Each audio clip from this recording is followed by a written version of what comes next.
onge kaka broad based ni mulo gi miluongo ni political party en party apenye ni drive kata sano ngabiro kaka rwako law makwar ok law mar ODM ten orange ok oulo ni akia ni party mane maroga red cha akia ni Jubilee ok oulo ni an kanyo kochopo sama koro ng'ato ka ng'ato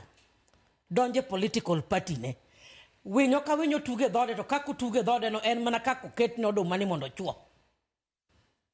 kata sama wane broad based ni nitie sama jo Kenya kwanza giromo kaka UDA nitie sama Wetangula wuon Ford Kenya ni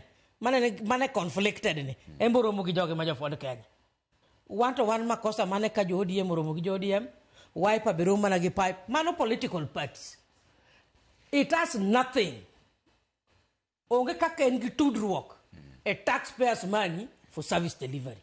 onge kaka gini nigi tudruok e ketho chik en mana rito chik but kana ng'iyo gini kaka dhi gi kaka neno kaka wawuoyo tanuango ka jok moko ninde e tijgi sleeping on the job jok madil gi political party office no an sani ko chako puonjne gi timano nitie gik moko winjo gi chak prepare Kenyans chon ok winjo benua winjo gi mana sama conflict e weche mag chik nitie koka ni ne gichiwo advice gin gitimo sensitization kanye gin publication of the number of membership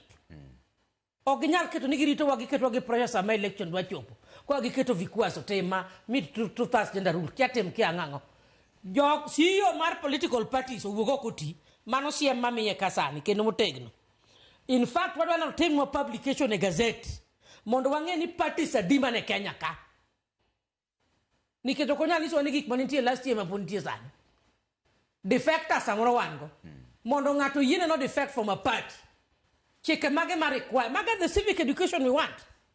ok ni to nyaka last minute ng'ato dhi e court ni si defect no ki sign ma no ki timo kama ni cross kia pod gi advice post election pack pre post election pack jogi walo kodwa wadwa dhi 2027 kwa wajo mochiek gi weche mag civic education ok ginyal assume ni the elite class knows it all wang'eyo to japiny mane grassroots